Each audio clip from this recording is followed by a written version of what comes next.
उंबरठ्यावरचं ते धान्याचं मापला थाड आणि ये घरात. अगं ये की, थांबलीच कशापायी? ये. नाही, आई म्हणते धान्याचे दाणे म्हणजे अन्नपूर्णेचे दूध असतात. ते कुठे पडलेले दिसले तर नमस्कार करून गोळा करायचे, सांडले तर परत भरून ठेवायचे. पण हे तर उलटच, लाथ मारून सांडायचे. अगं तसं नाही. नवी सून म्हणजे लक्ष्मीचं रूप असते बघ. तिच्या पहिल्या पावलाच्या स्वागतासाठी धान्याच्या पायघड्या घालायच्या असतात. अगं आईले थांब. का? काय झालं? नवऱ्याचं नाव घेतल्या बिगर त्याच्या घरात जायचं नसतं. नाव घे अगोदर. खंडेरावांची अर्धांगी होताच लागली सासरच्या मायेची चाहूल. मराठमोळा उंबरठा ओलांडून माळव्याच्या अंगणात टाकते पाऊल.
मोठा भाग्यशाली ठरला सरदार मल्हारराव होळकरांच्या कर्तृत्वाचा घडा यथोचित सन्मानानं भरला. एके दिवशी अचानक दाराशी घोड्याच्या टापा थांबल्या येऊन पुण्यनगरीहून साक्षात पेशव्यांचा जासूद आला होता थैली घेऊन. चर्चा करीत वार्ता पेरीत जासूद पाहून लहान मोठी माणसं धावली सारी. पेशव्यांचं टाकोटाक फरमान आलं म्हटल्यावर घडलंच असणार काहीतरी भारी. उत्सुकतेनं चहूबाजूंनी जमलेल्या रयतेची दाटी झाली होळकरांच्या घरी. आनंद वार्ता अशी की मल्हाररावांना बहाल करण्यात आली होती माळव्याची जहागिरी. नाही, वंदनीय पूजनीय अत्यंत पवित्र माळवा, त्याची जहागीरदारी म्हणजे प्रत्यक्ष राष्ट्रलक्ष्मीच्या सेवेचा अधिकार. मग तो मी लक्ष्मीच्याच शुभ हस्ते स्वीकारेन. म्हणजे कोण? म्हणजे आमची कुललक्ष्मी अहिल्या.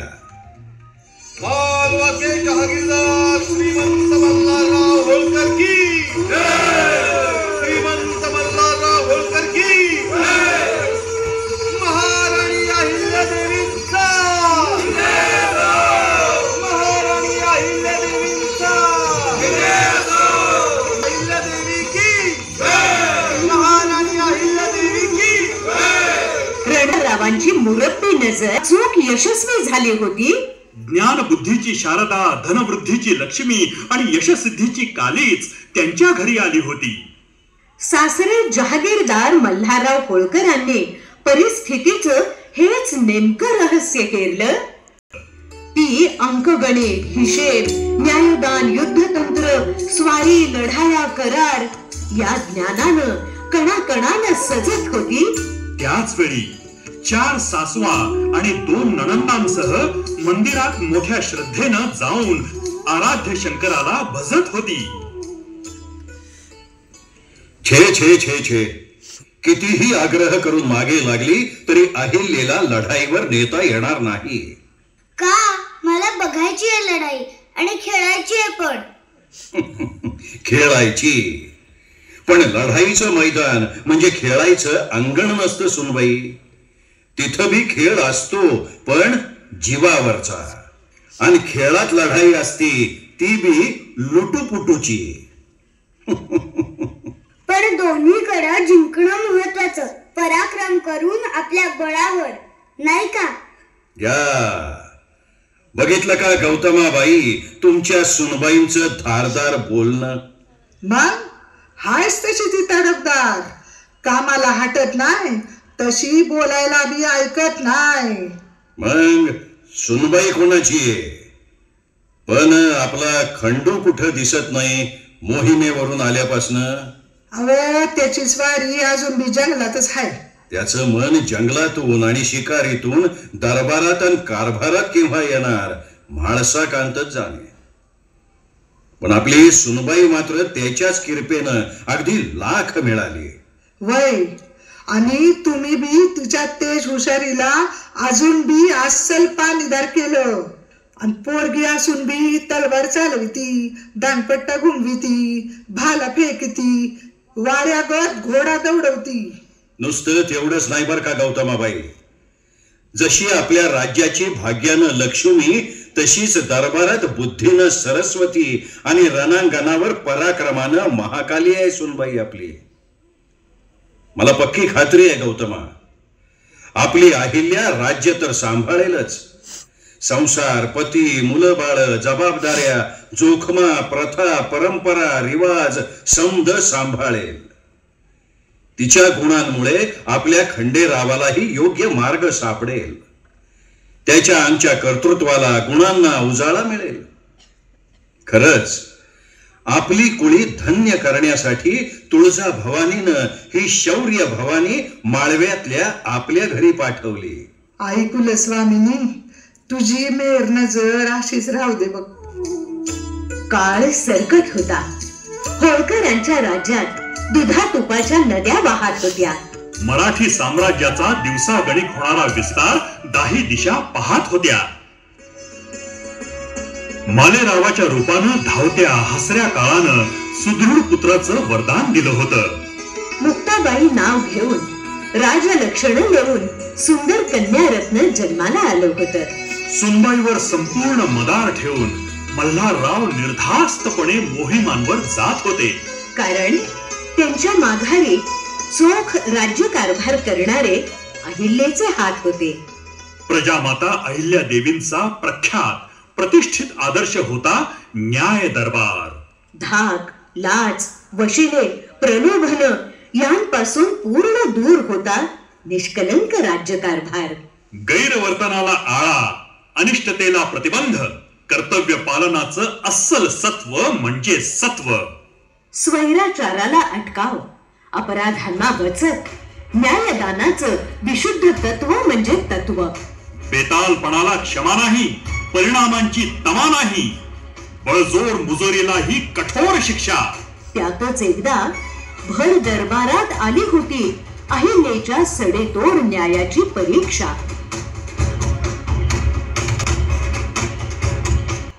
दिसत नाही कोण आलंय ते, मग गुमान बाजूला व्हायचं.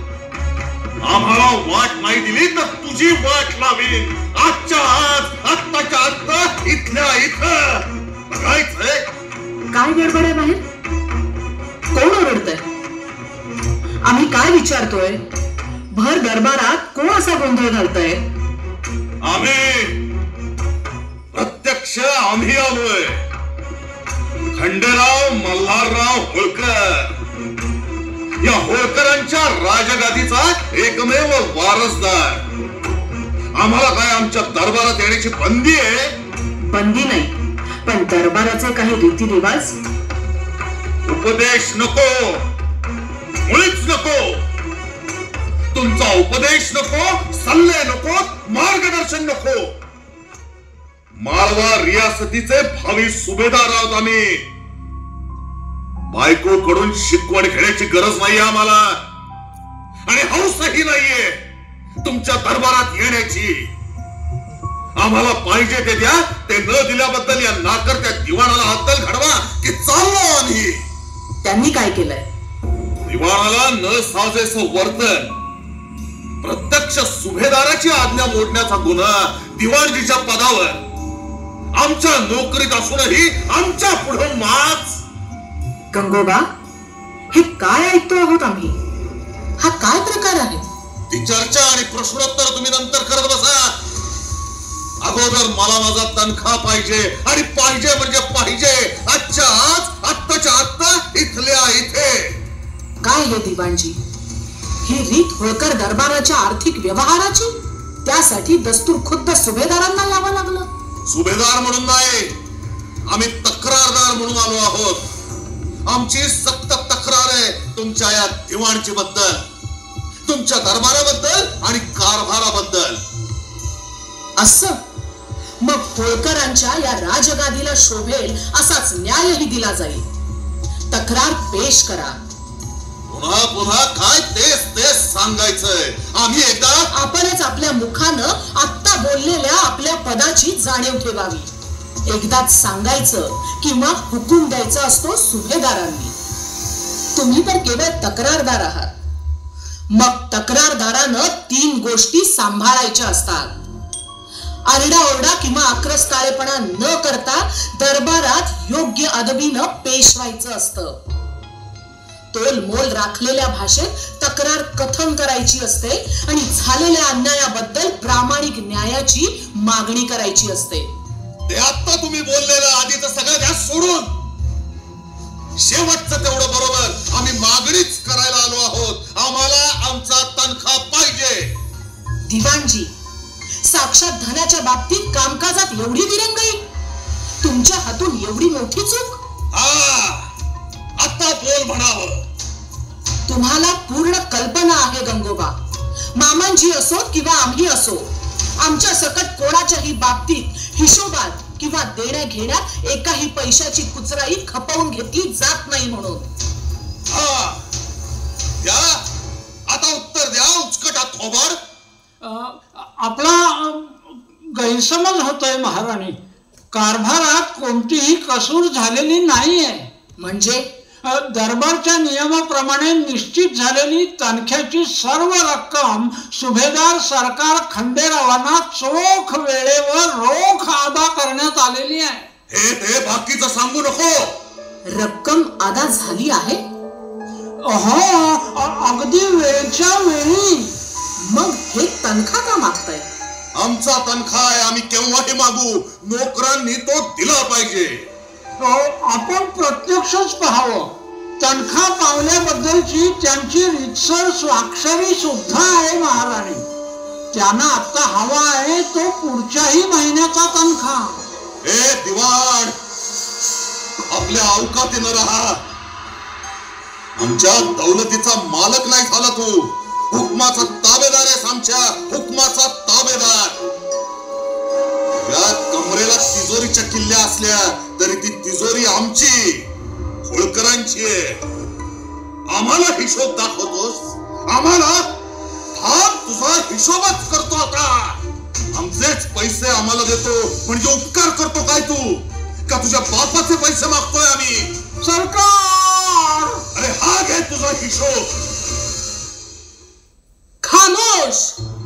पुढ्यात कोणीही असो, होळकरांच्या न्यायाच्या गादीचा अपमान कदापि सहन केला जाणार नाही.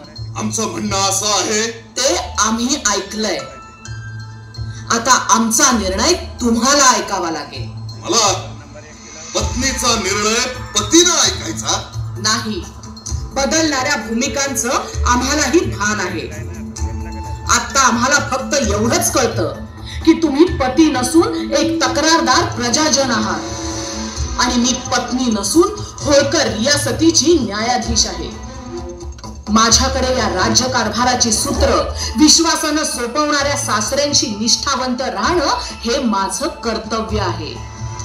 आणि या सगळ्याचा विचार करून तुम्ही केलेली मागणी पूर्णपणे गैर आणि पूर्ण न करण्यासारखी आहे. अहिल्या, तुम्ही मला नाही म्हणत आहात? तेही एकदा नाही 4 वेळा म्हणते. राज्याचा कोष प्रजेच्या धनातून भरत असल्यामुळे राजा त्याचा मालक नाही. कोणी सुभेदार झाला म्हणून मनाप्रमाणे उधळपट्टी करण्याचा त्याला हक्क नाही. आपणच केलेले कायदे आणि सुव्यवस्थेचे नियम कोणीही पायदळी तुडवायचे नाही. हातात सत्ता आहे म्हणून कोणीही कसलाही गैरफायदा घ्यायचा नाही. या सगळ्याचा विचार करून तुम्हाला नियमांची चौकट मोडता येणार नाही आणि तुम्हाला पुढच्या महिन्याचा तनखा आगाऊ दिला जाणार नाही. पण मला माझ्याकडे पैसे. थांबा, निर्णय अजून पूर्ण झालेला नाही.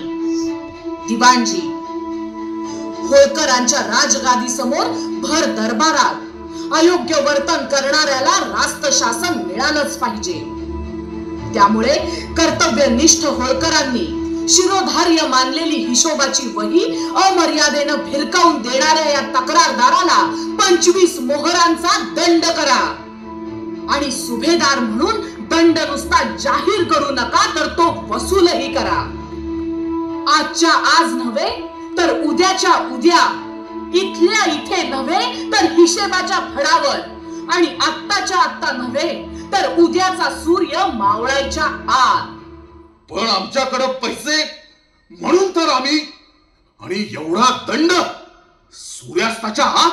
हो, कारण स्वतः अपराध्याबरोबरच इतर सर्वांनाही समजलं पाहिजे की कोणत्याही समस्येचा अंधार पडण्याची वेळ आली तरी मल्हारराव होळकरांनी विश्वास ठेवलेल्या आणि सूत्र सोपवलेल्या अहिल्याच्या दरबारातला न्यायसूर्य कधीही मावळत नसतो.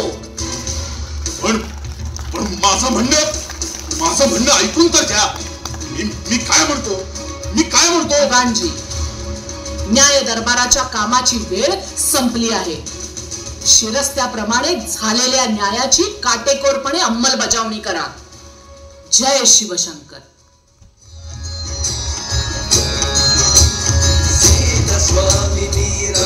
अहिल्यादेवी अडल्या नडल्या प्रजाजनांना आई भासायच्या आणि न्यायासनावर विराजमान झाल्या की पूर्ण कर्तव्य कठोर असायच्या. डोळ्यांवर पट्टी बांधल्यावर न्याय देवतेला नातेवाईक नसतं कोणी. अगदी तशीच होती मराठमोळी आदर्श अहिल्यादेवी महाराणी. नातं नव्हतं ते होळकरांच्या राजगादीच्या दरबारात. पण तेच गृहिणी म्हणून अहिल्यादेवींना परमवंदनीय होतं घरात. महाराणी आणि गृहिणी या दोन्ही पदांचं आव्हान त्यांनी सामर्थ्यानं पेललं. नुसतं पेललंच नाही तर स्वतःच्या कर्तबगारीनं कणखरपणे तोललं. ते आव्हान होतं प्रश्न निर्माण करणाऱ्या गांभीर्याचं.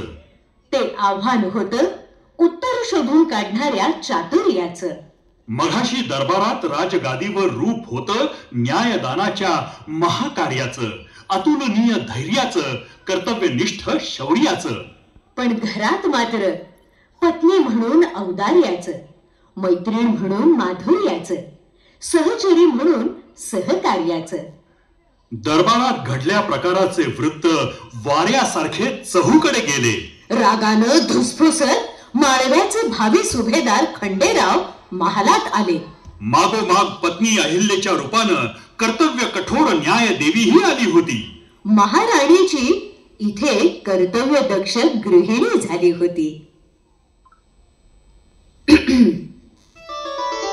प्रत्येक नाण्याला 2 बाजू असतात. या पाठीमागच्या बाजूनं राग जाणवतोय, पुढच्या बाजूनं कदाचित प्रेम दिसेल, माया दिसेल, जवळीक दिसेल का जिव्हाळा दिसेल. काय दिसायला पाहिजे नवऱ्याच्या चेहऱ्यावर? पत्नीनं भर दरबारात त्या नाण्याची किंमतच शून्य करून टाकल्यावर मुळीच नाही. उलट त्या नाण्यानं फार फार मौल्यवान इतिहास घडवून ठेवलाय आज. म्हणजे कसला इतिहास? संपूर्ण माळव्यात जागोजागी दवंड्या पिटल्या तरी पोहोचणार नाही असा संदेश त्या खणखणीत नाण्यानं दिला आहे. कसला संदेश? होळकरांच्या या राज्यात जशी अप्रामाणिकपणाला क्षमा नाही, फंद फितुरीला माफी नाही, गुन्हेगारांना आसरा नाही, स्वैराचाराला थारा नाही, तसंच काटेकोर हिशोबाच्या मर्यादा उल्लंघनालाही मुळीच स्थान नाही. मग होळकरांच्या न्यायासनापुढे असलेली व्यक्ती कोणी सामान्य असो किंवा प्रत्यक्ष राजा असो, पण भर दरबारात सगळ्यांच्या समोर तेही ऐरी गैरी फडतूस नोकर माणसं. नाही धनी, ती नोकर माणसं आहेत हे मान्य आहे, पण ऐरी गैरीही नाहीत आणि फडतूसही नाहीत. स्वाभिमानी मराठी राजसत्तेच्या मंदिर उभारणीमधला लहान मोठा प्रत्येक चिरा महत्वाचा. एक शिस्तीत बसला की बाकी सारे आपोआप अचूक जागेवर राहतात, आणि एक जरी वेडावाकडा झाला ते तत्वज्ञान झालं, पण व्यवहारात पैसे लागतात. तू आम्हाला दंड फरमावलास तरी तुला माहिती होतं पैसे संपल्यामुळेच आमची मागणी होती. मग तो दंड भरायला ते कुठून आणायचे? पैसे ना, ते आहेत की तुमच्याकडे? आमच्याकडे पैसे आहेत. कसे काय? पुण्यात शनिवार वाड्यावर आपलं लग्न झालं तेव्हा कसबा गणपतीच्या साक्षीनं ही अहिल्या सर्वस्वानिशी तुमची झाली. मग हे धन तिचं एकटीच थोडंच असणार आहे. घ्या आणि दरबाराचा दंड भरा. हे पैसे आमच्या खासगी दौलतीतले आहेत, म्हणजे आपलेच. अहिल्या, अहिल्या, कसं मोजमाप करायचं तुझ्या मनाचं? शिक्षाही देतेस आणि भिक्षाही देतेस. तसं नाही. महाराणी पदाची परीक्षा आणि कर्तव्य कठोर मल्हारराव होळकरांची दीक्षा आहे ही. तुझ्याविषयी आम्हाला अत्यंत आदर तर वाटतोच, पण आज एक गोष्ट प्रत्यक्ष रूपानं समजली. कुठली? श्रीमंतीच्या बाबतीत आम्ही किती भाग्यवान आहोत. आम्ही फक्त आमची रिकामी ओंजळ पाहत होतो, पण आज दिसलं की देवानं आणि दैवानं अहिल्याच्या रूपानं केवढं अपरंपार वैभव आम्हाला दिलंय. अशातच मराठी राज्यावर परकीय आक्रमणांचे वादळी ढग झाकोळून आले. सूरजमल जाटाचा झंझावाती हल्ला आला. मराठमोळी सेनाही कडव्या प्रतिकाराला सज्ज झाली. कुंभेरीच्या किल्ल्यावरून तोफा दणदणल्या. तुफानी वेगानं 10 दिशांना गोळे सणसणले. आगीच्या ठिणग्यांनी रसरसत उद्ध्वस्ताचा हव्यास घेऊन बेभान वेगानं सरसरत उडाले. सैन्याला स्फूर्ती देत, पहाडी करत, सगळीकडे फिरत खंडेराव सतत सूचना देत होता. भिरभिरत्या जागृत नजरेनं पाहत होता. वेळात वेळ काढून भोजनाला बसणार तितक्यात बाहेर धुमश्चक्री झाली. खंडेराव तसाच सणसणत्या बाणासारखा बाहेर ठेवला आणि साक्षात मृत्यूचा दूत बनून आलेला एक तोफ गोळा खंडेरावाच्या वर्मी लागला.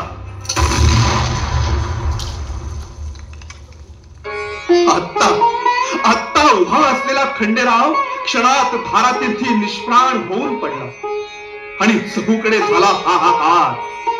फौजेचा खंदा शिलेदारच अकस्मात पडला. विजयाआधीच दुःखानं ताट वाढून आणलं. काही क्षणापूर्वी भोजनाला बसणारा खंडेराव स्वतःच क्रूर काळाचा घास झाला. अवघ्यांना गलबलून आलं. गौतमाबाईंवर पुत्रशोकाचा डोंगर कोसळला. मल्हाररावांची तर छातीच फुटली. आणि राणी अहिल्या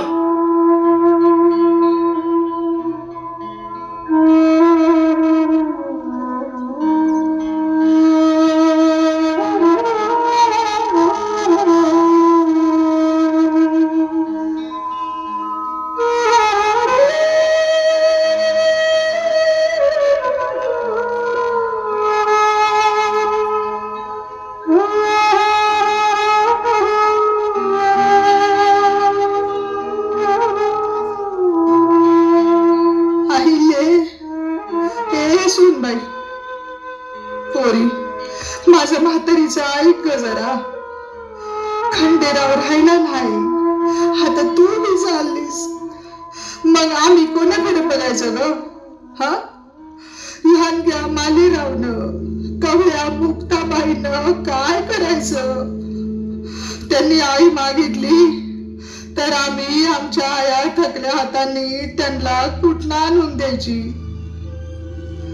पोरी, मी तुला मागणं मागते ग, प्रार्थना करते.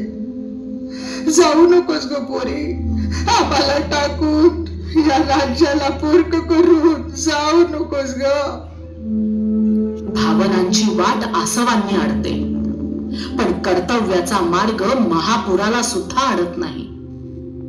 माझा मार्ग आता अग्नीचा आहे. त्या अग्निपथावरून मी माझ्या सौभाग्याबरोबर कायमची नांदायला जाणार. अहिल्या, अहिल्या, हे काय बघतोय मी? नाही नाही, तू आम्हाला सोडून चाललीस.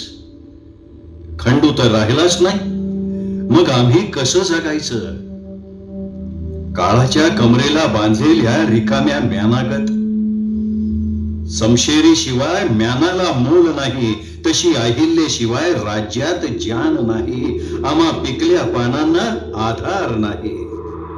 आपण वडील वाटा वळणं, चढ उतार, उन्हाळे पावसाळे जास्त पाहिलेले. मी आपल्याला काय सांगायचं? होणारे न चुकेल येईल जरी ब्रह्मा तया आडवा. असं बोलू नकोस. काळजाला घर पडतात ग त्यामुळे. माझ्या खंडूच्या जागीच तू निघून गेल्यावर आमच्यासाठी काय ठेवशील? डोळ्यांचा पावसाळा का जन्माचा उन्हाळा? माणसाच्या हातात काय असतं? हे ज्याचं त्याचं कर्म आणि ज्याचे त्याचे भोग आहेत. नाही नाही अहिल्ये, भोग तुझ्या वाट्याला आले, पण त्यामागचं तुझं कर्म काय? तुझा दोष काय? तुझी चूक काय? ते ठरवणं हे आपल्या हातात थोडंच असतं मामांजी. हातात असतं तर जीवाचं सर्वस्व असलेला पती गमावला असता का या अहिल्येनं? शिकस्त करून करी काळाशीही झुंजले असते. असं ना? मग झुंज अजून संपलीये कुठे अहिल्ये? बघ, भवताली किती अडचणींनी आणि संकटांनी वेढा घातलाय. कारभाराची घडी व्यवस्थित बसून रयतेला अन्याय भ्रष्टाचारापासून वाचवायचंय. निष्पाप वाटसरूंना लुबाडणाऱ्या डाकूंचा बंदोबस्त करायचाय. राज्यातली कितीतरी कामं करायची आहेत. पुण्याच्या शनिवार वाड्यात वेगळंच राजकारण शिजतंय. व्यापाराचा तराजू घेऊन आलेले गोरे आपल्या देशाच्या मानेवर गुलामगिरीचं जू ठेवायला टपलेत. मधूनच मोगल मस्ती करतात. स्वार्थी लोभी माणसं गरिबांचं शोषण करतायत. धर्म संकटात आहे. अनिष्ट चालीरीती फोफावत चालले आहेत. स्वतंत्रते भोवती वैर्याचे फास येऊन पडतायत आणि आपण राज्यकर्त्यांनी, दीन दुबळ्यांच्या पालनकर्त्यांनी सगळ्याकडे पाठ फिरवून जाळाच्या पडद्याआड निघून जायचं. मामांजी, नाही, काय बोलू नकोस आणि असला अविचारही करू नकोस. माघारी फिर. मी समजे की अहिल्या मेली, माझा खंडू जिवंत आहे. आमच्यासाठी, शिवरायांच्या या देशासाठी, भोळ्या भाबड्या प्रजेसाठी एवढं कर. हा मल्हारी होळकर तुला हात जोडतो, पाया पडतो. नाही नाही, दिगंत कीर्तीचे आणि बुलंद मर्दानगीचे सुभेदार मल्हारराव होळकरांचे समर्थ हात आहेत हे. ते जोडले जाता कामा नयेत. मान खाली झुकता कामा नये आणि काहीही झालं तरी शब्द खाली पडता कामा नये.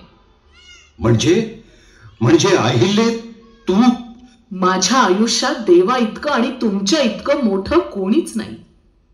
म्हणूनच मीही तुम्हाला शब्द देते. केवळ तुमचा शब्द मानून आज मी अहिल्येला चितेवर पाठवीन आणि जन्मभर तुमचा खंडू म्हणूनच मागे राहीन. देव म्हाळसाकांत पावला. आई तुळजामाई, तू हाकेला धावलीस, अहिल्येला माघारी आणलंस.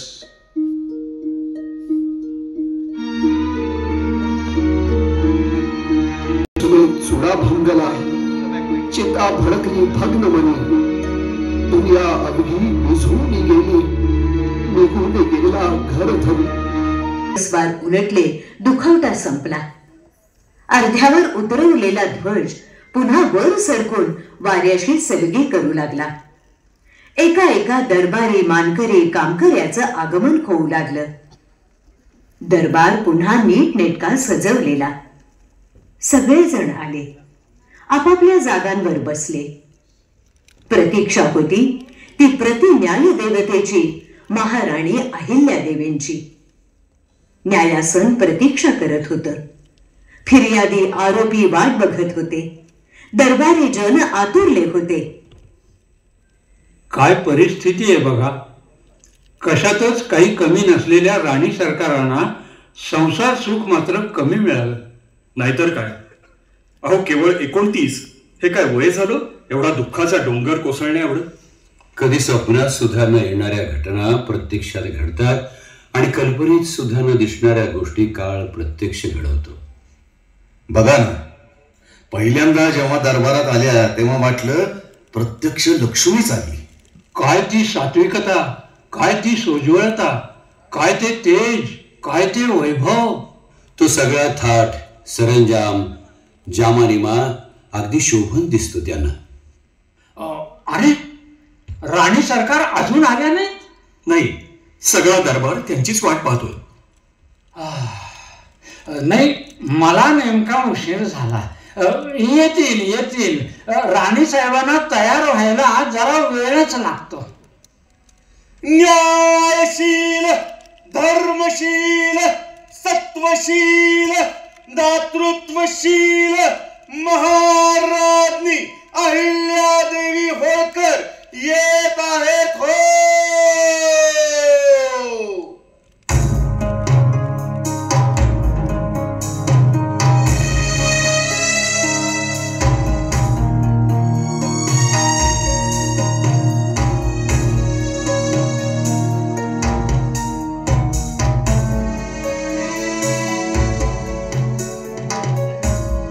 राणी सरकार, आपण या रूपात? प्रत्यक्ष न्यायाला सुद्धा रूप नसतं. मग त्याच्या दरबारात आपण रूपाचा न्याय काय करायचा? माणसाच्या दर्शनापेक्षा त्याचं वर्तन जास्त महत्वाचं गंगोबा, नाही का?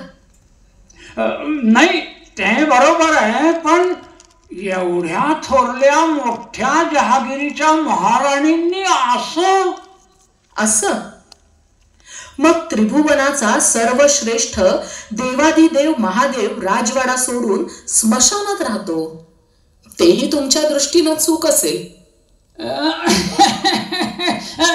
नाही नाही, तसं नाही.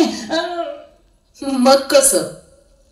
गंगोबा, भाग्य आणि वैराग्य या दोन वेगळ्या गोष्टी असतात. पाहिजे ते मिळणं हे भाग्य आणि मिळत असूनही लोभ न धरणं हे वैराग्य. भाग्यात भोग असतो आणि वैराग्यात त्याग असतो.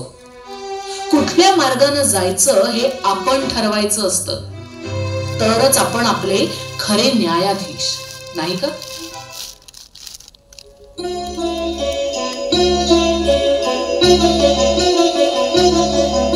देवी म्हणजे दीन दुबळ्या रयतेचा भक्कम आधार.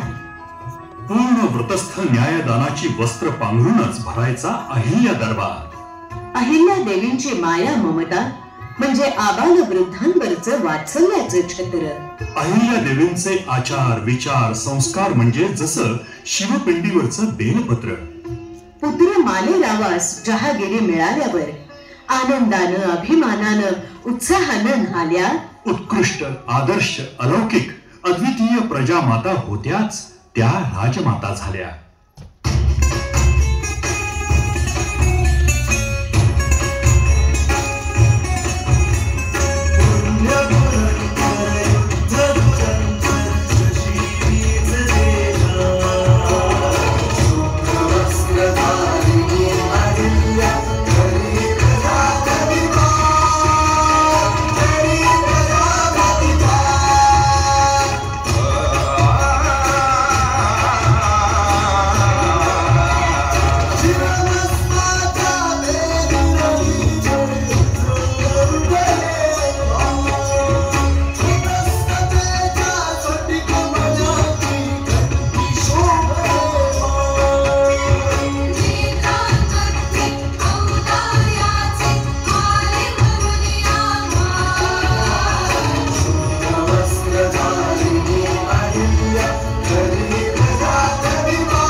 वाजवत कोणीही येऊ शकायचं घेऊन तक्रार, बयादी, भांडणं, गाराणं आणि तंटा.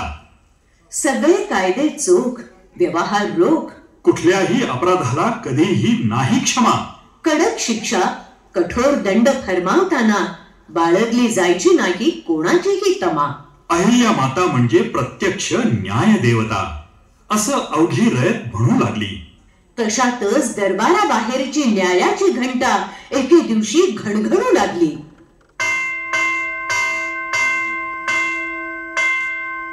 तुकोजीराव, बाहेर गडबड कसली? कोण आलंय दाद मागायला? जीवाच्या आकांतानं घंटा वाजतीये याचा अर्थ काळीच कळवळून टाहो फोडतय कुणीतरी. जरा बघून या. जी राणी सरकार. ही होळकरांची नीतिमंत रियासत आहे. इथं न्याय मागण्याचा अधिकार प्रत्येकाचा आहे. होळकरांच्या कमानीतून सुटलेला तीर आणि मुखातून निघालेला न्यायाचा शब्द कधीच परत येत नसतो. देवी, बाहेर एक विधवा स्त्री तिची कैफियत घेऊन आली. कोणाबद्दल? आपल्या कामावीसदाराबद्दल. तोही तिचं काही ऐकून घ्यायला तयार नाही. ती हुज्जत चालली. तिला अगोदर आत घेऊन या. तिची बाजू ऐकून मग आम्ही कमावीसदाराचा पक्ष ऐकू. महाराणी सरकार, न्याय द्या, न्याय द्या. महाराणी सरकार, न्याय. मला न्याय पाहिजे. अवश्य मिळेल. आम्ही कशाला आहोत मग? मोकळेपणानं सांगा काय झालंय. तुम्ही कोण? मी खेमराज सावकाराची पत्नी आहे. आमची अल्पशी सावकारी. काही जमीन जुमला, घरदार आणि थोडंफार धन आहे. माझ्या पतीचा अचानक देहावसान झालं. आम्हाला मूल बाळ नाही. संपत्तीची देखभाल आणि घराण्याला वारस म्हणून मी पुत्र दत्तक घ्यायचं ठरवलंय. पण काय? त्या परवानगीसाठी कमावीसदाराकडे अर्ज केला, पण तो ऐकत नाही, परवाना देत नाही. का नाही देत? काय म्हणतो? परवानगी हवी असेल तर 3 लाख रुपये मागतोय. एकतर मी दुःखात, चिंतेनं वेढलेली.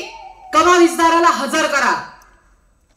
काय तुकोजीराव, तुमच्या एका हातात तलवार आणि दुसऱ्या हातात अधिकार असतानाही आपल्या राज्यात अजूनही लाच रुचपतीचं गचपण आणि भ्रष्टाचाराची बांडगुळ शिल्लक आहे. आपलेच नेमणूकदार असा बदअमल करतात आणि मग तुम्ही काय करता? मला यातच समजतंय सरकार. मग आता आम्हालाही समजू दे. परवाना कुठं आणि का अडला? तसं काहीच नाही महाराणी. मी परवानगीचं पत्र देणारच होतो. कधी? तुमच्या तिजोरीच्या दौतीत 3 लाखांची शाई पडल्यावर? नाही नाही, तसलं काही नाही राणी सरकार. काय आहे आणि काय नाही ते स्वच्छ आणि स्पष्ट दिसतंय आम्हाला. बाई, तुम्ही मुळीच चिंता करू नका. तुम्हाला दत्तक विधानाची परवानगी मी स्वतःच देते. त्या सोपस्कारांच्या तुम्ही तयारीला लागा आणि कार्य पूर्ण झाल्यावर तुमच्या पुत्राला दरबारात आमच्या भेटीसाठी आणा. दिवाणजी, ताबडतोब पत्र तयार करा. मी देतो ना परवानगी पत्र. आता ते पत्र देण्याची तुम्हाला परवानगी नाही. पत्र आम्ही देणार आणि दंड तुम्ही द्यायचा. नको नको राणी सरकार, माफी असावी, माफी असावी राणी सरकार. खामोश. अन्याय तुम्ही करायचा आणि माफी आम्ही द्यायची? ते कदापि होणे नाही. या दरबारात जशास तसाच न्याय असतो. जेवढा भ्रष्टाचार तेवढीच सजा. 3 लाखांचाच तुम्हाला दंड. तुकोजीराव, लगेच जातीनं लक्ष घालून हुकमाची तामिली करा. महाराणी अहिल्यादेवी, तूच खरी आडल्या नडल्यांची माता माऊली. सामान्य प्रजेची खरी खुरी रक्षण करती. धन्य महाराणी अहिल्यादेवी, धन्य. झुंकारी नाही पण क्षण क्षण माझा जनसेवेला करीन यापुढे अर्पण. धगधगणाऱ्या ज्वाळापासून येई परतुनी सत्पंथा. जगण्यामध्ये भरुनी घ्यावी अहिल्याची तेज कथा. जगण्यामध्ये भरुनी घ्यावी अहिल्याची तेज कथा. अहिल्याची तेज कथा. देवींची त्यांच्या निर्भय निश्चिंत राज्यात प्रजाजनांना फक्त एकच होती खंत. सीमेलगत ऐसपैस पसरलेला उत्तुंग विंध्य पर्वताचा प्रांत. घनदाट झाडी, माजलेला अंधार, भयान शांतता, भीषण एकांत. नाईलाजानं प्रवास करायचा झाला तरी रयतेच्या उरी उठायचा आकांत. त्याला कारणही तसंच होतं. पूर्ण परिसरावर होती भीतीची गडद छाया. तिथल्या धिप्पाड निर्दय लुटारू भिल्लांना नव्हती कणभरही दया माया. प्रवासी दिसला की सुटावं, त्याला गाठावं, निर्दयपणे पिटावं आणि साफ लुटावं. विरोध करील त्याला त्या यमदूतांच्या हातून थेट मरणच भेटावं.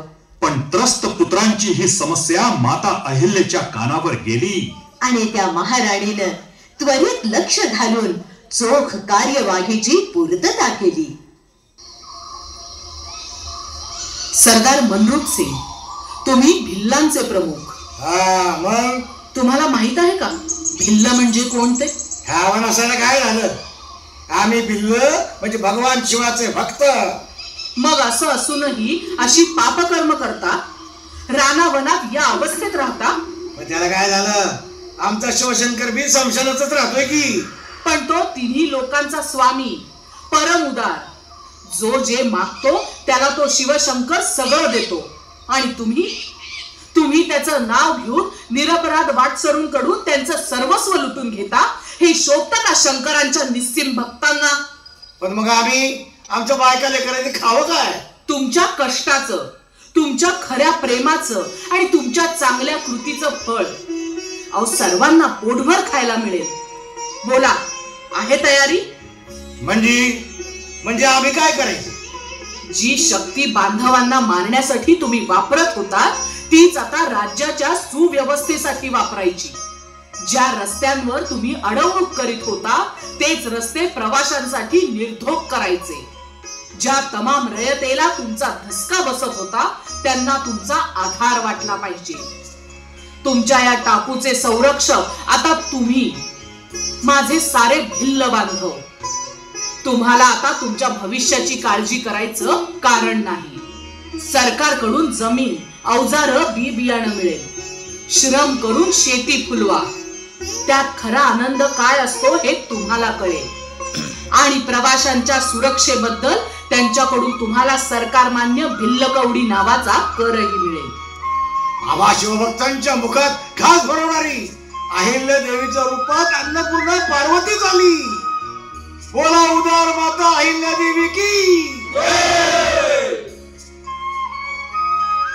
पांथस्थांना निर्धास्तता लाभावी, त्यांचा सुरक्षित राहावा जीव, वस्तू आणि धन. म्हणून अहिल्या देवींनी नवी दिशा देऊन केलं होतं भिल्लांचं पुनर्वसन. भिल्लांचा प्रमुख मनरूप सिंग, त्याच्या हातात सरकारी कारभार आला. सुरुवातीला त्यानं योग्य केला, पण नंतर तो बेफाम उद्दाम झाला. तो पुन्हा बनला लुटारू, पुन्हा झाला भक्षक, पुन्हा झाला बेताल क्रूर. कोणाचंही ऐकेना, जागेवर टिकेना, आज्ञेला झुकेना, कमालीचा मगरूर. दया पाहिजे देवी. आमच्या लेकरांचे, गुरावासरांचे प्राण आता तुमच्यावर अवलंबून आहेत. आता सहन करायच्या पलीकडे गेले राणी सरकार. दिवसा ढवळ्या माझ्या भावाकडून जबरदस्तीने रक्कम घेतली हो मनरूप सिंगांनी धाक धावून. अशी सरकारच्या नावाखाली सगळीच वसुली करतोय, दंडा केली होतो, जुलूम जबरदस्ती करतोय. मला तर जीव मारण्याची धमकी दिली. बघा, काही जणांचे आजारच असे असतात. मधाची बोट चाटवून उपयोगच नसतो. घातक कीड मारण्यासाठी नुसतं कुंपणच नव्हे तर जहाल विषच वापरावं लागतं. त्या मस्तवाल मनरूप सिंगाला बेड्या घालून ताबडतोब हजर करा. मनरूप सिंग होता आपल्याच गुरमीत, आपल्याच मस्तीत. म्हणत होता आपण कशाला अडकायचं त्या अहिल्या राणीच्या शिस्तीत. ती राणी दरबारची, मी या जंगलचा राजा आहे. तिची आज्ञा तिच्या राज्यात, इथे हुकूम माझा आहे. तेवढ्यात आले सशस्त्र सैनिक, मनरूप सिंगला घेऊन गेले. अहिल्या देवींच्या आज्ञेनुसार त्यांनी त्याला थेट दरबारात नेले. दरबारात आहात आणि आरोपी म्हणून आणले गेलेले आहात. कसला आरोप? मी काय केलंय? हे आणखी उलट विचारताय तुम्ही. कसं काम करताय आणि कशी जिम्मेदारी सांभाळताय. तुम्ही कर वसूल करता. माझा अधिकारच आहे तो. खामोश. अधिकाराचं बोलता येतं आणि कर्तव्याची जाण नाही. तुम्ही कर वसूल करता तो तुमच्या मर्जीप्रमाणे आणि जमा महसुलाचा तर हिशेबही नाही आणि भरणाही नाही. भरणारच होतो. कुठे पळून चाललो होतो का काय? मनरूप सिंग दर्जा चुकतोय. अरे जा रे. तू कोण मला सांगणार? मनरूप सिंग म्हणतात मला. जंगलचा राजा मनरूप सिंग. मी मला पाहिजे तसंच वागणार. मनरूप सिंग, आता एक शब्दही बोलू नका. तुम्ही तुमच्या मर्जीप्रमाणे वागणार असाल तर होळकरांची राजगादी ही न्यायाला जागणार आहे. गोरगरिबांना लुटणाऱ्या, दीन दुबळ्यांना नाडणाऱ्या आणि निरपराध्यांना पिळणाऱ्या या बेताल गुन्हेगाराला शिवछत्रपतींच्या या पावन भूमीवर जागा नाही. नाही नाही नाही, असं करू नका राणी सरकार. मी पाया पडतो. निष्पाप जनतेच्या सुखावर पाय ठेवणाऱ्यानं माझ्या पायाला हात लावू नये. स्वार्थानं, बेफिकिरीनं आणि भ्रष्टाचारानं माखलेले, वखवखलेले हात आहेत ते. आत्ता उचलले जातील जोडण्यासाठी आणि नंतर वापरले जातील गोरगरिबांना ओढण्यासाठी. ते काही नाही. विंचू शिवपिंडीवर बसला तरी त्याला खेचलाच पाहिजे. श्री शिवशंकर आज्ञेवरून या बाबतीत फैसला असा आहे की या नीचाला उद्याच्या उद्या सर्वांच्या समोर देहदंडाची शिक्षा द्या. फासावर लटकवा भर बाजारात. नाही नको देवी नको. माफी करा. जय शिवशंकर. माफी करा देवी. माफी करा. माफी करा. माफी करा. माफी करा. हरकुल साधी कल्याण हे सर्वथा सगळ्यामध्ये भरून घ्यावी अहिल्याची तेज कथा. सगळ्यामध्ये भरून घ्यावी अहिल्याची तेज कथा. अहिल्याची तेज कथा.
महाराणी. काय गंगोबा, असे गप्प का? नाईलाजानं गप्प बसावं लागतंय, म्हणूनच बोलायची वेळ आली आहे. मग शब्दांचा लपंडाव सोडून थेट मुद्द्याला शिवत का नाही? नाही, तेच सांगतोय. माझे एक अगदी जीवाभावाचे स्नेही आहेत, म्हणजे माझे सर्व वयस्क. हो. बरं, मग? देणी घेणी ठरली, बोलणी झाली, पसंती झाली, दिवस मुहूर्त सुद्धा निघाला. पण आता ती पोरगी नाही म्हणतीये. विवाह चक्क मोडण्याच्या बेतात आलाय. एवढीशी चिमुरडी, चिमूटभर सुद्धा अक्कल नाही तिला, आणि एवढी तोला मोलाची व्यक्ती नाकारते. राणीसाहेब, आपलं पाठबळ मिळालं तर. हो, आम्ही जरूर देऊ पाठबळ गंगोबा, मुळीच काळजी करू नका. खरंच?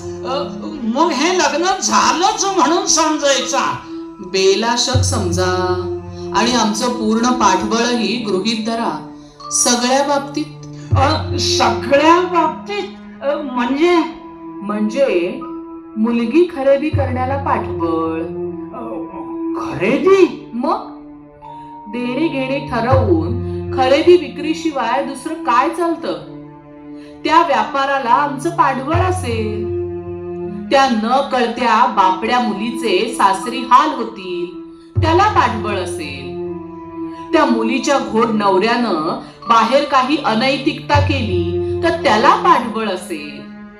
वयातल्या प्रचंड अंतरामुळे मन, मत, विचार कळणार जुळणार नाहीत, त्याला पाठबळ असेल. कोवळ्या नाजूक कन्येवर होणाऱ्या त्या वयस्कर, जरट, थोराड नवऱ्याकडून होणाऱ्या शारीरिक अत्याचाराला पाठबळ असेल. आणि गंगोबा, वयाच्या मानानं म्हातारा होऊन तिचा तो घोडनवरा मेला की त्याच्या नावानं कुंकू पुसलेल्या तिच्या पांढऱ्या कपाळालाही आमचं पाठबळ असेल. एवढं पुरेल ना पाठबळ गंगोबा, की आणखी पुढे काही आहे? महाराणी, मला तसं म्हणायचं नव्हतं. म्हणायचं काहीही असलं तरी त्यातून अर्थ तोच निघतो, पुरुषी धूर्तपणाचा. पुरुषी धूर्तपणा? नाहीतर काय. काय तर म्हणे बालविवाह. पाळण्यातच लग्न गाठी मारायच्या. ज्यांना पाळण्याबाहेरचं जग कळत नाही त्यांना या जगात असेपर्यंत एकमेकांशी जबरदस्तीनं बांधून टाकायचं, आणि शेवटी त्याचं त्यांनाच भोगायला लावायचं. हा काय माणुसकीचा न्याय आहे? मला सांगा, एखाद्या कोवळ्या मुलाचं एखाद्या थेरडीशी लग्न होईल का? कसं होणार? जुळवायला सुद्धा जाणार नाही कुणी. अगदी बरोबर. मग लग्न जुळवायला पर्याय फक्त एकच राहतो, एखादा जख्ख म्हातारा आणि एखादी निष्पाप कोमल मुलगी. नाही, जो अन्याय निसर्गानं सुद्धा केला नाही तो आपल्याच बांधवावर लादला तर आपण माणसं म्हणायचं का राक्षस? आमच्या राज्यात स्त्री पुरुष भेदाभेद मुळीच नसेल. कोणत्याही ठिकाणी असं घडत असेल तर त्या निष्पाप मुलीच्या गळ्यात सक्तीचं मंगळसूत्र नाही तर असल्या नादान आईबापांच्या हातात हातकड्या घातल्या जातील. यावर काय म्हणणं आहे तुमचं? तसं काही नाही. अगदी बरोबर आहे महाराणींचं, अगदी बरोबर आहे. असं अहिल्या देवींचं ब्रीद, असा अहिल्या देवींचा बाणा, असा अहिल्या देवींचा न्याय धारदार. गोरगरीब नेक प्रजाजनांना मायेचा आधार आणि अन्यायाच्या मानेवर ठेवलेली धारदार तलवार. अहिल्या देवींचं वर्तन शुद्ध, प्रजाहिताला कटिबद्ध. मग परिणामांची तमा नव्हती, कोणाच्याही स्थान मानाची पर्वा नव्हती, पण अपराधांना क्षमा नव्हती. दीन, अनाथ, रुग्ण, वृद्ध, रंजल्या गांजल्यांचा आत्मा अहिल्या देवींचे गोडवे गात होता. भरत्या तारुण्याच्या अन्यायाविरुद्ध सरत्या आयुष्याच्या पाठीशी अहिल्या देवींचा प्रजाहितदक्ष हात होता.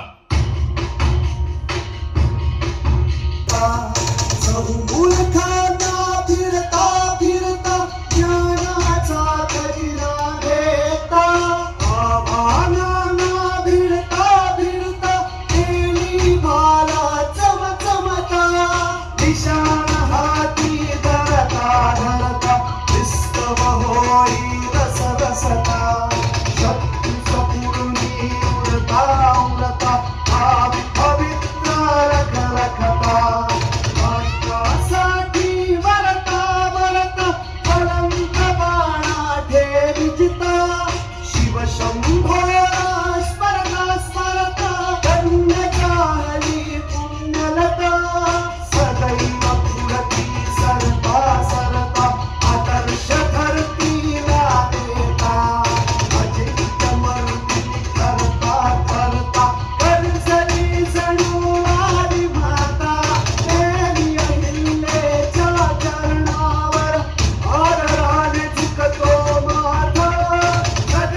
जा बाई, अगदी निश्चिंत मनानं घरी जा.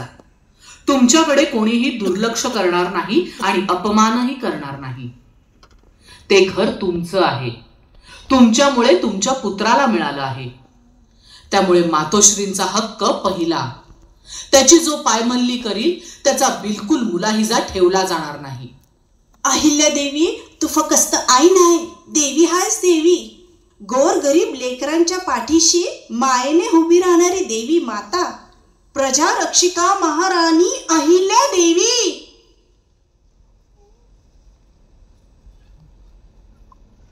चला आज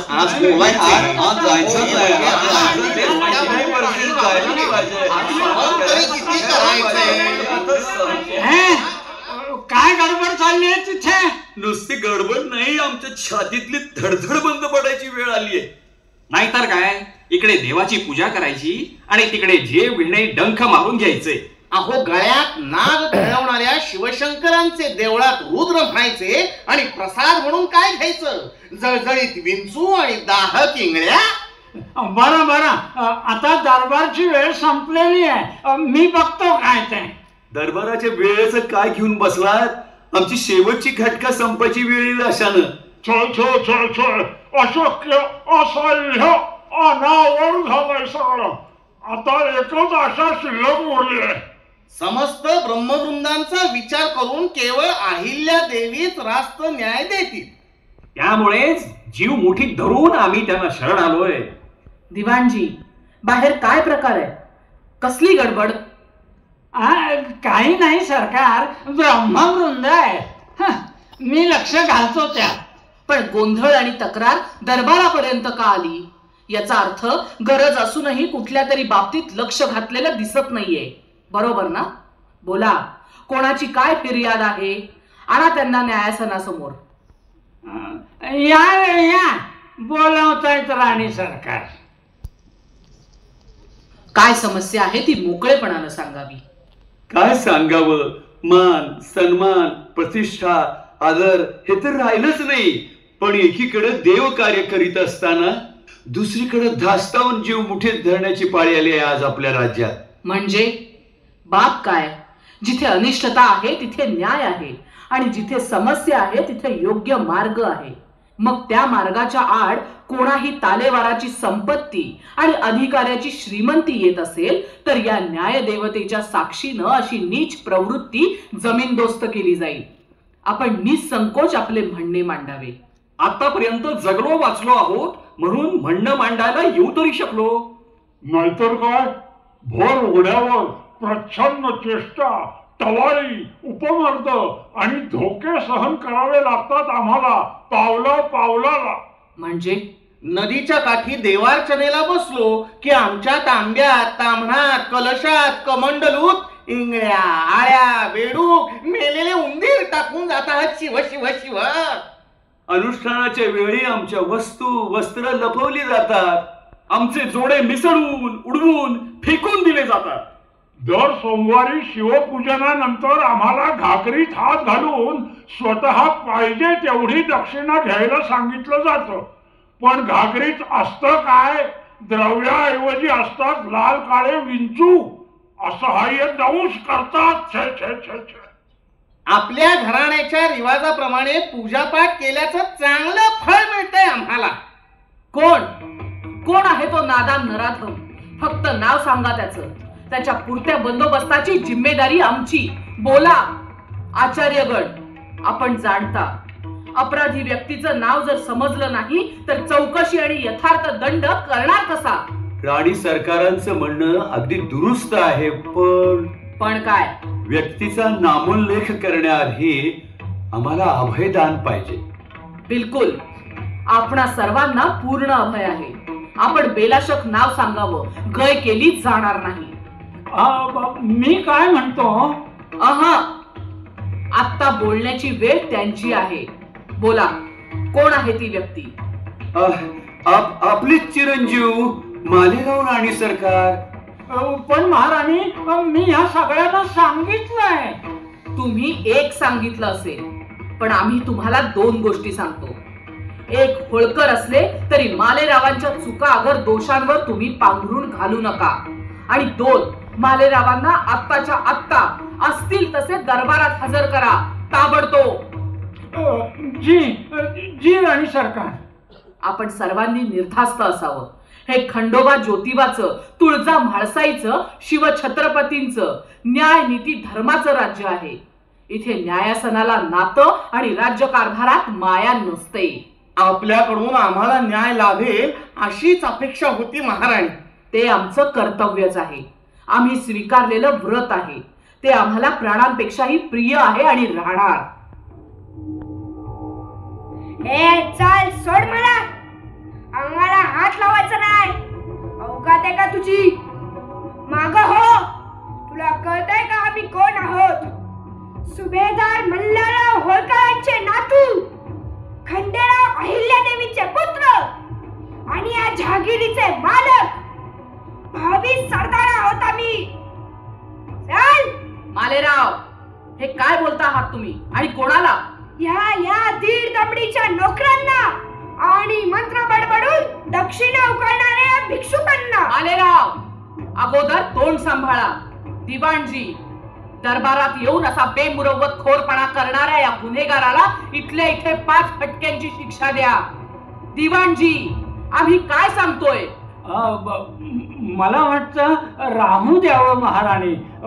काही झालं तरी मालेराव साक्षात आपले पुत्र नाही. आता या क्षणी मालेराव आमचे पुत्र नाहीत. ते होळकरांच्या या न्याय दरबारातले गुन्हेगार आहेत आणि कोणत्याही गुन्हेगाराला इथं कधीही माफी नाही.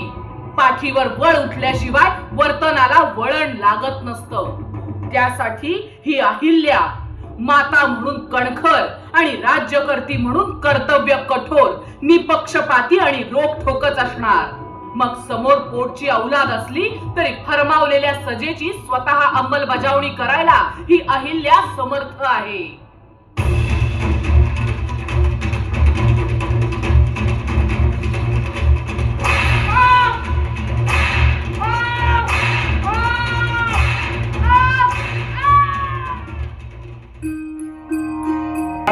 पाठीवरती चाबूक करड कडाड, मनमानीला कठोर शिक्षा नाही कुणाचे लाड. पुत्र मानलं रयतेसाठी उघडे सदा कवाड. पुष्पे माहुरी गीता पुण्यायाची नावी, कर्तव्याची प्रिय कन्यका थोर हिल्या देवी. कर्तव्याची प्रिय कन्यका थोर हिल्या देवी. थोर हिल्या देवी.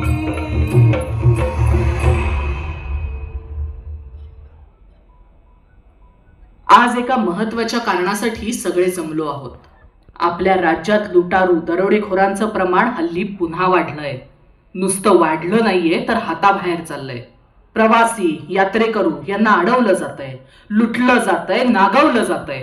प्रसंगी अत्यंत निर्दयपणे ठारही मारलं जातंय. अशानं आपल्या सुव्यवस्थेवरचा लोकांचा विश्वास उडेल. कारभाराचा तोल आणि रयतेचं जीवन डळमळीत होईल.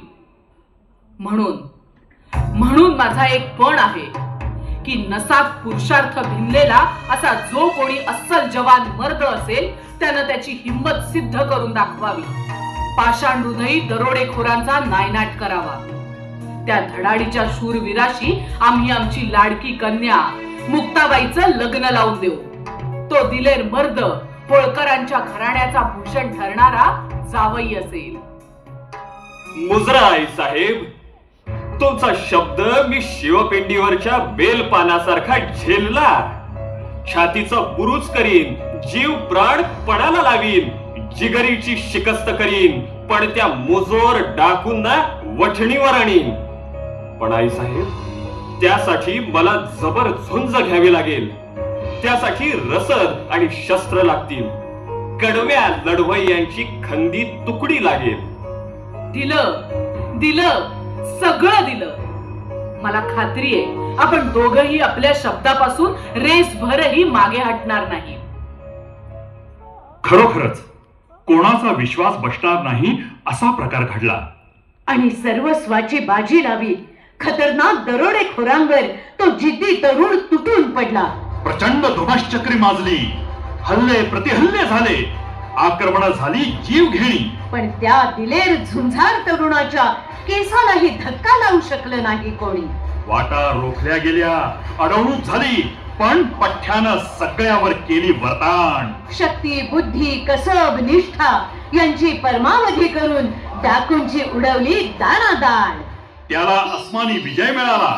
सगळ्यांचा गगनात मावेना आनंद. लुटारूंच्या भोरक्याला त्यानं दरबारात आणलं करून पक्क जेरबंद. शिकस्त करून तुम्ही बाजी जिंकली, अभिनंदन. आता बोलल्याप्रमाणे शिल्लक उरला तो आमचा वचनाचा शब्द. पण राणी सरकार, काय? आपण ज्यांना जावई करून घेताय त्यांचं नाव सुद्धा आपल्याला माहिती नाही. एवढंच ना? मग सांगतील की ते. जीवापाड कर्तृत्व करून जो नाव मिळवतो तो ते सांगणार नाही का? काय हो? मी यशवंत फणसे.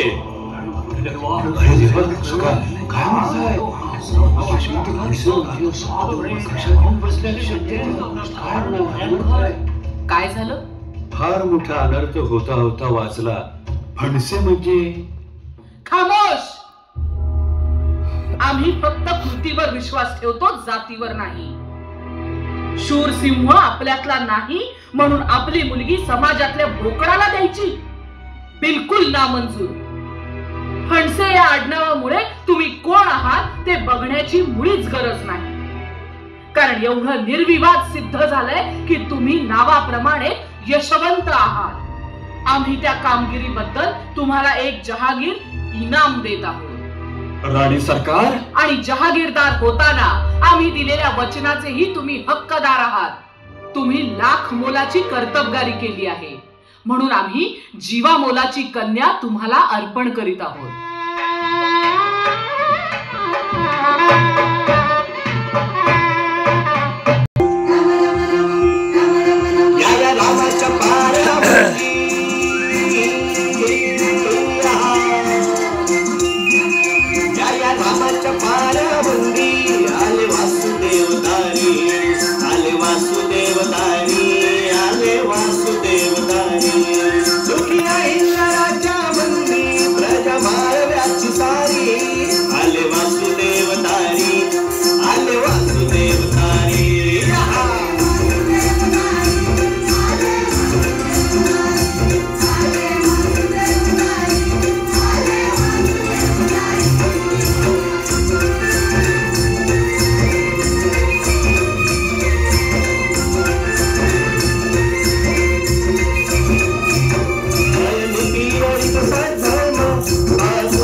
काय तो थाटमाट.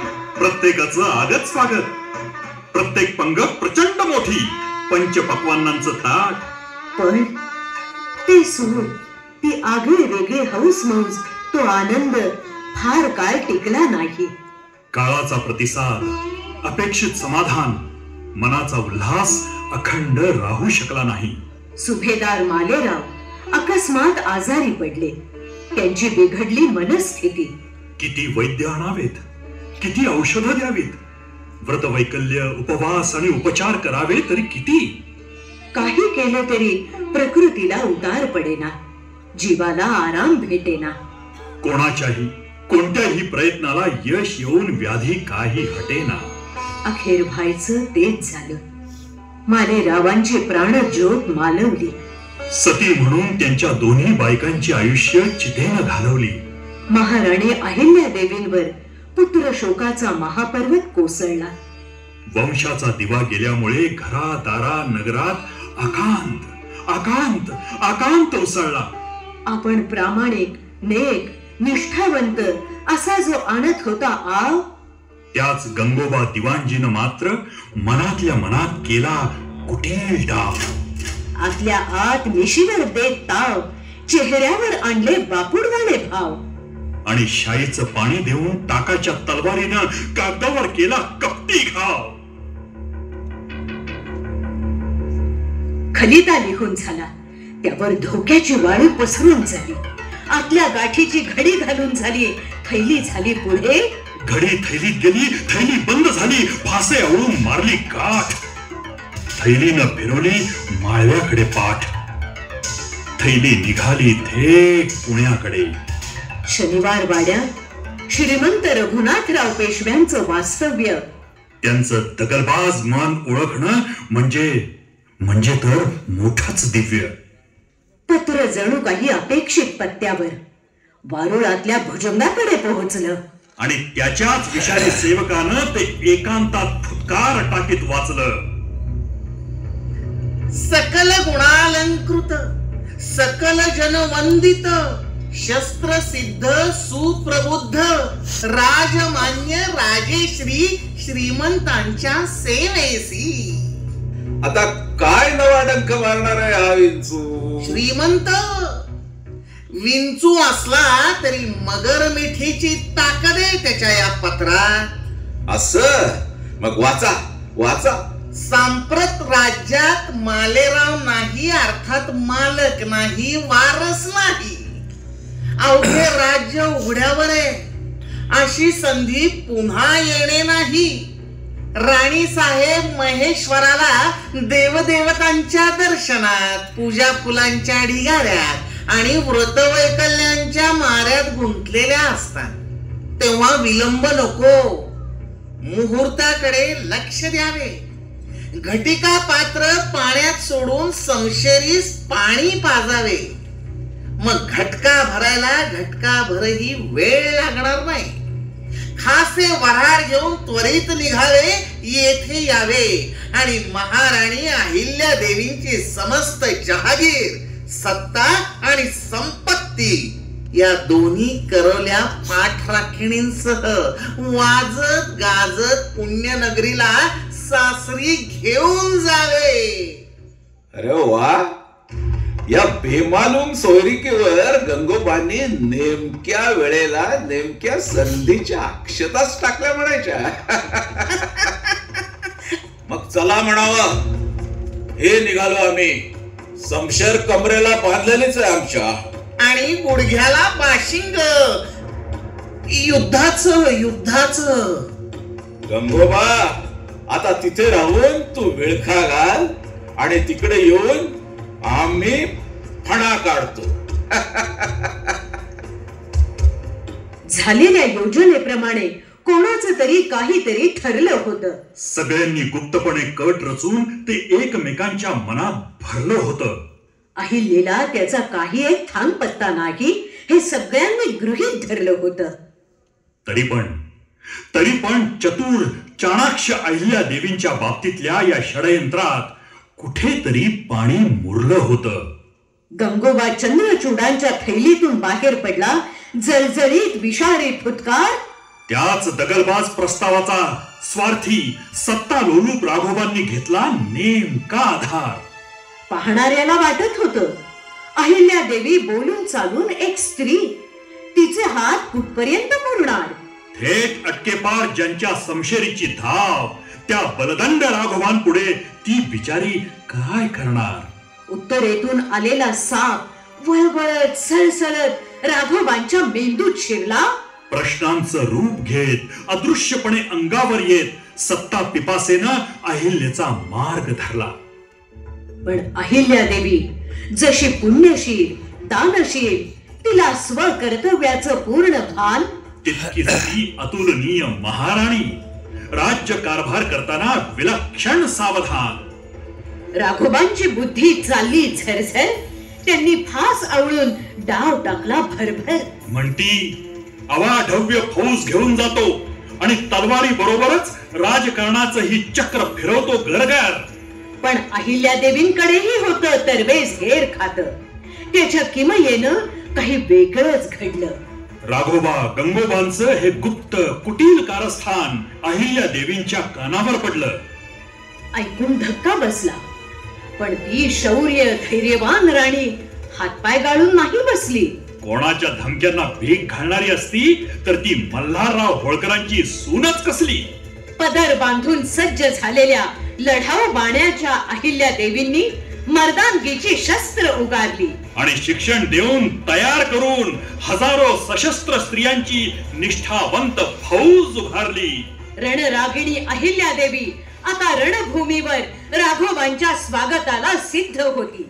जीवाला जीव देणारी प्रलय भैरवी रणचंडीची असंख्य रूप राज्य रक्षणाला कटिबद्ध होती. राघोबा आपल्याच गुरबेत मस्तीत निघाले. दख्खन मधल्या पुण्याहून उत्तरेतल्या नर्मदे काठी. पण तिथे अहिल्या देवींचा शूर सेना सागर उसळत होता, धारदार तिखट प्रतिकारासाठी. निर्धास्त बलिष्ठ राघोबांच्या मुद्रेवर खेळत होते आताच जिंकल्याचे भाव. तोच आव्हानाच्या खलित्यामधून कागदावर मांडून अहिल्या देवींनी टाकला वेगळाच डाव.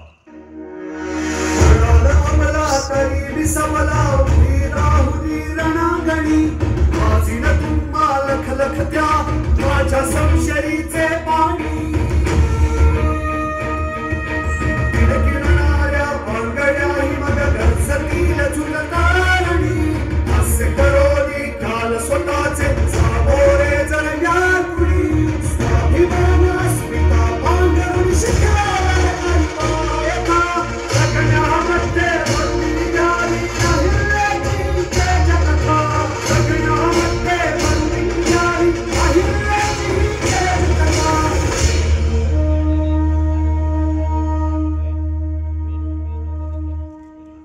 थैली वाचा वाचा. वाघाच्या पायाचा नुसता आवाज ऐकूनच थरकाप उडालेला दिसतो.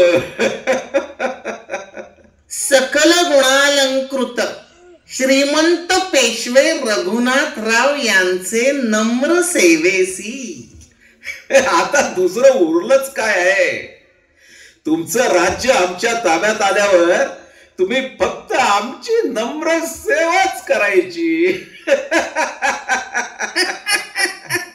वाचा वाचा पुढं. आमच्या राज्यात आपले आगमन होत आहे. आमचं आगमन नाही, सशस्त्र फौजेसह स्वारी होते म्हणावं. आमच्या राज्यात आपले आगमन होत आहे याचा अर्थ आम्हाला समजला आहे. मी स्वतः आणि माझ्या राज्यातल्या हजारो महिला आपल्या स्वागताला सज्ज आहेत. काय झालं हसायला? अहो हसू नको तर काय करू. अहो कुठे तोफा बंदुकांच्या कडकडाटात आणि वाद्यांच्या अफाट दणदणाटात होणार श्रीमंतांचं स्वागत आणि कुठे हा हजारो बायकांच्या बांगड्यांचा किणकिणाट आणि बडबडण्याचा कलकलाट. पण श्रीमंतांनी या निमंत्रणाचाही अर्थ ध्यानात घ्यावा. मी अबला असले तरी शमशेर बहादर मल्हारराव होळकरांची सून आहे. आपल्या स्वागताला उभी असेल ती खांद्यावर लखलखता भाला ठेवून आणि माझ्या मागे घातलेली असेल माझ्या हजारो रणमर्दिनींच्या हातातल्या शमशेरींच्या धारांची चमचमती रांगोळी. त्यावरूनच आपल्याला आमच्या दरबाराकडे यावे लागेल. आणि महत्वाचं आणखी एक, आमची फौज हरली तर त्यात कोणालाच काही विशेष वाटणार नाही. पण लक्षात ठेवा, आम्हा बायकांकडून पराभूत झालात तर तुम्हाला जगात कुठं तोंड दाखवायला जागा तर राहणार नाहीच. पण घरात सुद्धा बांगड्या जोडव्यांपासून लाजेनं नजर चुकवावी लागेल. हे चल बाजूला. कोण आहेस तू? अरे निघ इथून. श्रीमंतांना आता सवड नाही. चल जा इथून. अरे अरे अरे अरे बघितलं त्या राघवाचं बेमालूम जाळ. त्यात आपण कधी फसलो हे भल्या भल्या माशांनाही कळायचं नाही. आपलाच माणूस, आमचा खास हेर, भिकारी गुप्तहेर. बाहेरून भीक मागायची आणि आतून गुप्त वार्तावर गुप्तपणे दरोडा टाकायचा. बोला, काय खबर? सरकार, म्हणजे सोपं काम नाहीये. अरे आपले सरकार म्हणजे सोपं काम नाहीच हे आपल्याला माहिती आहे. ते त्या अहिल्यालाच सांगायला आणि शिकवायला आलेत. ते तू खबर काय ते हे सांगतोय सरकार. अहिल्या म्हणजे सोपं काम नाहीये. म्हणजे आपल्याला वाटतंय तशी परिस्थिती प्रत्यक्षात नाही सरकार. अहो, धीर गाळण्याऐवजी अहिल्याबाईंनी उलट पदरच बांधलाय. शिंदे, भोसले, माने, गायकवाड अशा आपल्या मातब्बर सरदारांशी संपर्क साधून त्यांचं पाठबळ मिळवलंय. अहो, बहुतांचे जे सरदार आपल्या बाजूने झुंजत होते ते सगळे अहिल्यादेवींच्या पक्षात सामील झाले आहेत सरकार. त्यांचा आग वाकणारा जबरदस्त तोफखाना सज्ज आहे. आणि काय, अहिल्यादेवींनी साधी सुधी नाही तर तब्बल 1,00,000 बायकांची फौज उभारली आहे. बायकांची आणि फौज? हा, आणि त्यांना झुंजीचं लढाईचं शिक्षण दिलंय. खोब्या शिकवल्या, धाडसानं हल्ले करायचा सराव दिलाय, जीवावर उदार होऊन तुटून पाडायचा जीव दिलाय. श्रीमंत, अहो एकटी गाय म्हणून धरायला आलो पण तिची टोकदार शिंग दिसलीच नाही. आपली फौज 50,000ची तर अहिल्याबाईंची बायकांचीच फौज 1,00,000ची. शिवाय तोफखाना, दारुगोळा. आपल्या विरोधात एकाहून एक पेशव्यांचेच मातब्बर सरदार. आपल्याच विरोधात आपल्याच सशस्त्र सैन्यासह. श्रीमंत, काही सुचू देत नाही ही तेज होळकरीण. अहिल्या म्हणावं तर रामाच्या स्पर्शानं शिळेतून मुक्त झाली आणि आता एवढी अफाट तयारी करून आमच्या योजनेची शिळा करून मलाच राम म्हणण्याची पाळी आणली. पण श्रीमंत, आपलं स्थान, आपली प्रतिमा, आपला रुबाब, आपली सत्ता, आपला मान तोच आता सही सलामत टिकवायचा आहे.